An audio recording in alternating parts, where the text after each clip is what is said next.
Hello and welcome everyone, welcome to GK update. GK update চ্যানেলের পক্ষ থেকে তোমাদের সবাইকে স্বাগত জানাই। আজকে আমরা 29 নম্বর সেট নিয়ে চলে আসলাম, যেটা ডব্লিউবিপি এসআই এবং ফুড এসআই এর পরীক্ষার জন্য খুবই গুরুত্বপূর্ণ হতে চলেছে। তো ভিডিওটি মন দিয়ে শেষ অবধি দেখবে এবং চ্যানেলে যারা নতুন অবশ্যই চ্যানেলটিকে সাবস্ক্রাইব করে দেবে। তো আজকের প্রথম প্রশ্ন দেখো, বলছে পশ্চিমবঙ্গ সরকার কত সালে স্বাস্থ্যসাথী প্রকল্প চালু করে? আমাদের সবারই স্বাস্থ্যসাথী প্রকল্প আছে, যারা পশ্চিমবঙ্গে বাস করি স্বাস্থ্যসাথী প্রকল্পের কার্ড আছে। তো এই প্রকল্পটা কত সালে চালু হয়েছে?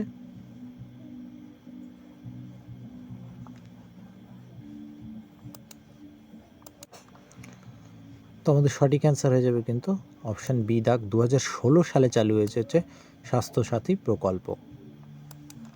পরের প্রশ্ন, 2 নম্বর প্রশ্ন বলছে পঞ্চদশ অর্থ কমিশনের চেয়ারম্যান কে ছিলেন? ইনি ছিলেন পঞ্চদশ অর্থ কমিশনের চেয়ারম্যান। তো এনার নাম কি?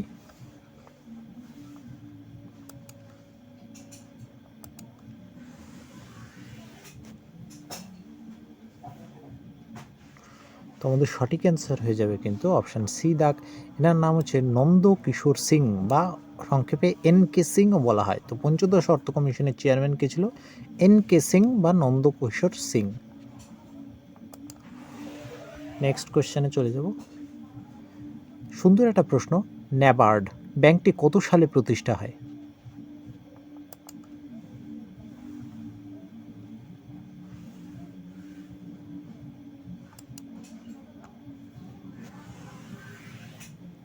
তো আমাদের সঠিক অ্যান্সার হয়ে যাবে কিন্তু অপশান বি দাগ, 1982 সালে প্রতিষ্ঠা হয় ন্যাবার্ড। ঠিক আছে। আর ন্যাবার্ডের ফুল ফর্ম কি? ন্যাশনাল এগ্রিকালচারাল ব্যাংক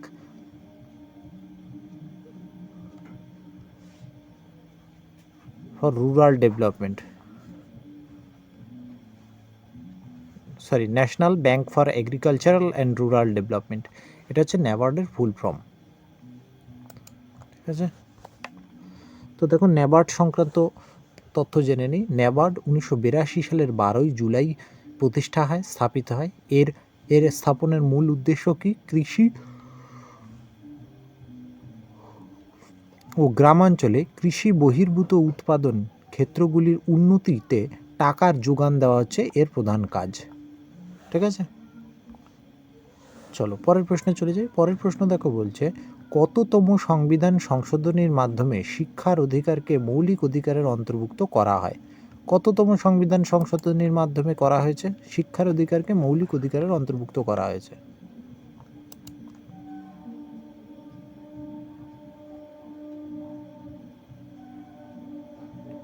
তো আমাদের সঠিক অ্যান্সার হয়ে যাবে অপশান সি দাগ, 86তম সংবিধান সংশোধনের মাধ্যমে শিক্ষার অধিকারকে কিন্তু মৌলিক অধিকারের অন্তর্ভুক্ত করা হয়েছে। আর এবং এটা কত সালে? এটা কিন্তু হয়েছিল 86তম সংবিধান সংশোধন হয়েছিল 2002 সালে। ঠিক আছে। 2002 সালে কিন্তু 86তম সংবিধান সংশোধনের মাধ্যমে শিক্ষার অধিকারকে মৌলিক অধিকারের অন্তর্ভুক্ত করা হয়। নেক্সট প্রশ্ন বলছে ভারতের পঞ্চায়েতি রাজের সূচনা হয় কত সালে?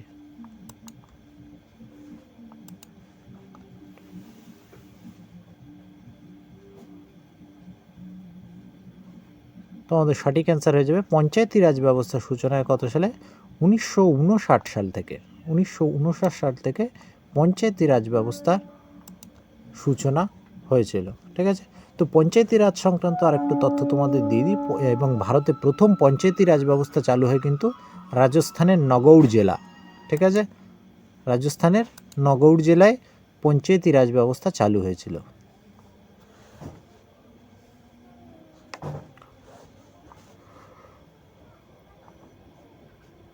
পরের প্রশ্ন, ভারতের জাতীয় কংগ্রেস দলের প্রতীক কী ছিল?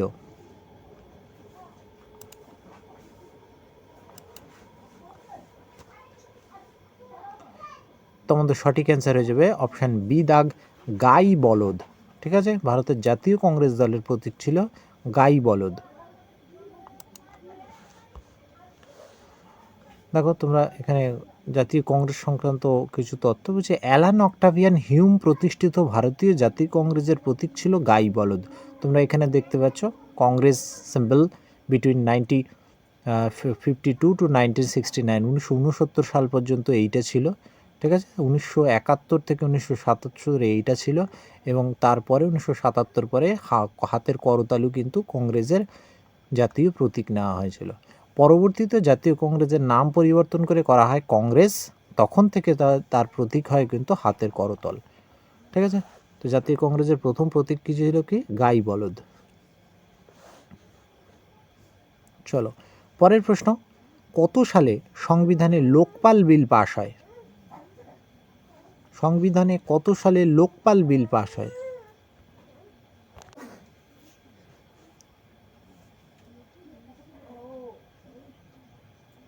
তোমাদের সঠিক অ্যান্সার হয়ে যাবে কিন্তু অপশান ডি দাগ, 2013 সালে লোকপাল বিল পাস হয়েছিল। ঠিক আছে। পরের প্রশ্ন, চম্পারণ সত্যাগ্রহ কত সালে সংগঠিত হয়? চম্পারণ সত্যাগ্রহ কত সালে সংগঠিত হয়?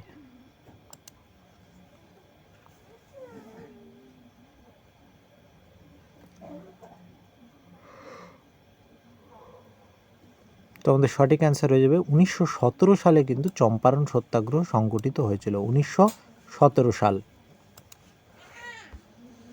নেক্সট প্রশ্ন, আইসিসি এর সদর দপ্তর কোথায় অবস্থিত?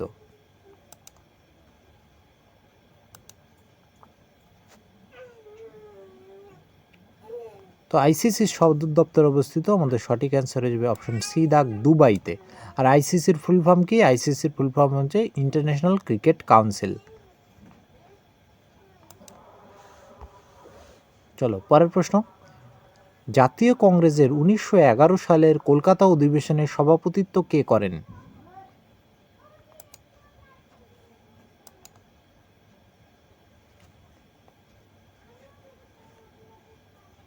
তো আমাদের সঠিক অ্যান্সার হয়ে যাবে 1911 সালে সভাপতিত্ব কে করেছিল? বিশেন নারায়ণ ধর। ঠিক আছে। আমাদের জাতীয় কংগ্রেসের কোন অধিবেশনে কে সভাপতিত্ব করেছিল এবং কোন অধিবেশনের গুরুত্ব কি, কিন্তু এগুলো আমাদের ভালো করে পড়ে রাখতে হবে।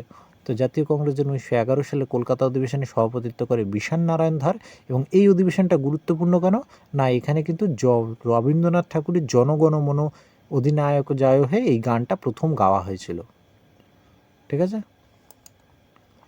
নেক্সট প্রশ্ন, নিম্নের কোনটি আত্মসমর্পণের প্রতীক?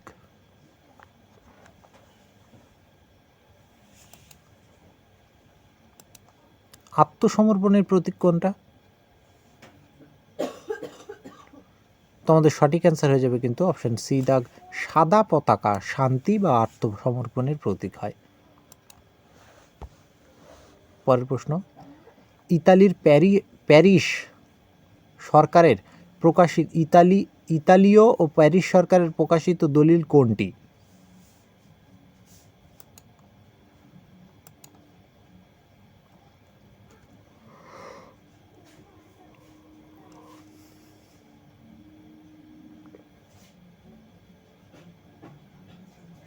তোমাদের সঠিক অ্যান্সার হয়ে যাবে অপশন বি দাগ, গ্রিন বুক হচ্ছে ইতালি ও প্যারিস সরকারের প্রকাশিত দলিল।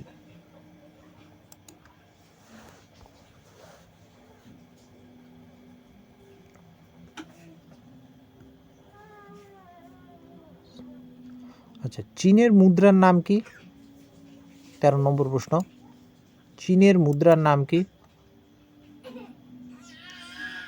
তোমাদের সঠিক অ্যান্সার হয়ে যাবে অপশন ডি দাগ, র্যানমিনবি। র্যানমিনবি হচ্ছে চীনের মুদ্রার নাম। পরের প্রশ্ন, আয়ারল্যান্ডের রাজধানীর নাম কি?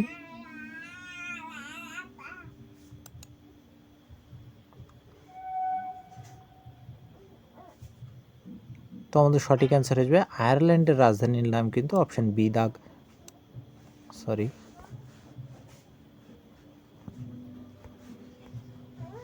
আয়ারল্যান্ডের মুদ্রার নাম হয়ে যাবে কি অপশন বি দাগ, ডাবলিন। ঠিক আছে। 15 নম্বর প্রশ্ন, শাকডু কোন দেশের মুদ্রার নাম?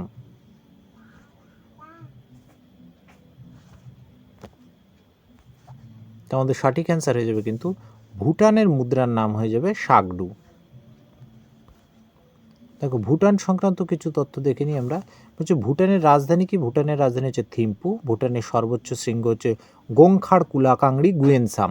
ঠিক আছে, গোংখাড় কুলাকাংড়ি গুয়েনসাম হচ্ছে ভুটানের সর্বোচ্চ শৃঙ্গ। ভুটানের প্রধান ভাষা হচ্ছে জোংখা ভাষা। ভুটানের প্রধান নদী হচ্ছে রায়ডাক।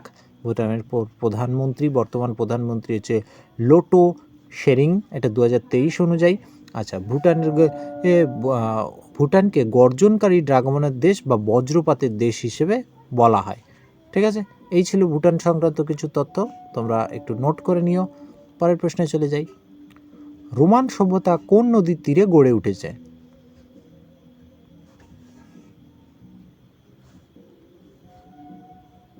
তো আমাদের সঠিক অ্যান্সার হয়ে যাবে টাইবার নদীর তীরে কিন্তু রোমান সভ্যতা গড়ে উঠেছে। অপশান ডি হয়ে যাবে আমাদের সঠিক অ্যান্সার। নেক্সট, ভারতের সর্বশেষ উপপ্রধানমন্ত্রী কে ছিলেন? ভারতের সর্বশেষ উপপ্রধানমন্ত্রী, তোমরা এখানে তার ছবি দেখতে পাচ্ছ। আমাদের সঠিক অ্যান্সার হয়ে যাবে সর্বশেষ উপপ্রধানমন্ত্রী ছিল কিন্তু কে? লালকৃষ্ণ আডবাণী। লালকৃষ্ণ আডবাণী ইনি কিন্তু সর্বশেষ উপপ্রধানমন্ত্রী ছিলেন। ঠিক আছে, আর ইনি কিন্তু অটল বিহারী বাজপেয়ীর সময় কিন্তু ইনি উপপ্রধানমন্ত্রী ছিলেন। নেক্সট, বর্তমান সুপ্রিম কোর্টের প্রধান বিচারপতি কে? পাশে তার ছবি তোমরা দেখতে পাচ্ছ। বর্তমান সুপ্রিম কোর্টের প্রধান বিচারপতি কে? তো আমাদের সঠিক অ্যান্সার হয়ে যাবে অপশান ডি দাগ, ধনঞ্জয় যশবন্ত চন্দ্রচূড়। সংক্ষেপে এনার নাম DY চন্দ্রচূড় বা ধনঞ্জয় যশবন্ত চন্দ্রচূড়। ঠিক আছে, চলো পরের প্রশ্ন। বৃহদেশ্বর মন্দির কোথায় অবস্থিত? এটা হচ্ছে বৃহদেশ্বরের মন্দির, এটা কোন রাজ্যে অবস্থিত?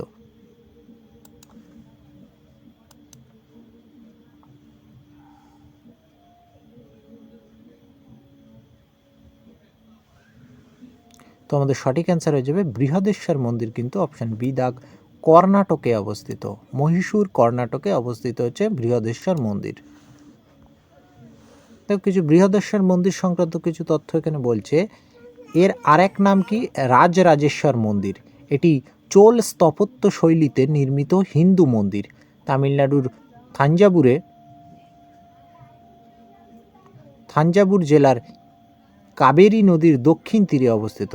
সরি, আমার একটু ভুল হয়ে গেছে, এটা অপশানটা কর্ণাটক, অ্যান্সারটা কর্ণাটক হবে না, তামিলনাড়ু হবে। ঠিক আছে, তামিলনাড়ু হবে এটা কিন্তু সঠিক অ্যান্সার। বৃহদেশ্বর মন্দির কোথায় অবস্থিত? তামিলনাড়ুতে অবস্থিত। নেক্সট প্রশ্ন, পঙ্গল উৎসব কোন রাজ্যে পালন করা হয়? আজকের শেষ এবং 20 নম্বর প্রশ্ন, পঙ্গল উৎসব কোন রাজ্যে পালন করা হয়?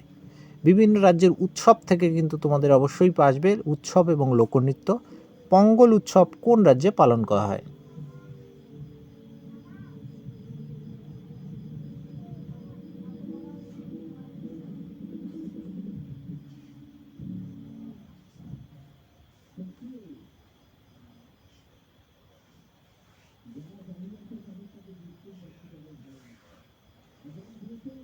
তো আমাদের সঠিক অ্যান্সার হয়ে যাবে কিন্তু অপশান এ, তামিলনাড়ু রাজ্যে কিন্তু পঙ্গল উৎসব পালন করা হয়। এখানে যে তথ্য আছে সেই, যে অপশান আছে সেই অনুযায়ী। ঠিক আছে, তামিলনাড়ু রাজ্যে কিন্তু পঙ্গল উৎসব পালন করা হয়। আর এই পঙ্গল উৎসব শুধু কিন্তু তামিলনাড়ু না, তামিলনাড়ু, অন্ধ্রপ্রদেশ, কর্ণাটক, কেরালা এই সমস্ত রাজ্যে কিন্তু পঙ্গল উৎসব পালন করা হয়।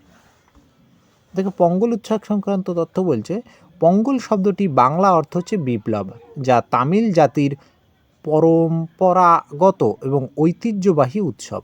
পঙ্গল উৎসব প্রতি বছর 14 থেকে 17 জানুয়ারি পর্যন্ত পালন করা হয়।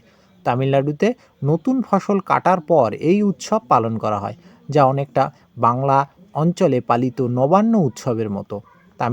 তামিলদের এই উৎসব অন্তত 1000 বছরের পুরনো। ঠিক আছে, তো এই ছিল আমাদের গুরুত্বপূর্ণ 20টা প্রশ্ন। আশা করছি তোমরা অনেকেই উত্তর দিতে পেরেছ। তো যদি কোনো জায়গায় আমার ভুল ত্রুটি হয়ে থাকে অবশ্যই তোমরা একটু সংশোধন করে নেবে। তো আমার এই 19 নম্বর প্রশ্নটা নিয়ে একটু ডাউট আছে, এটা তামিলনাড়ু না কর্ণাটকে হবে। ঠিক আছে? তো তোমরা একটু দেখে নেবে এটা।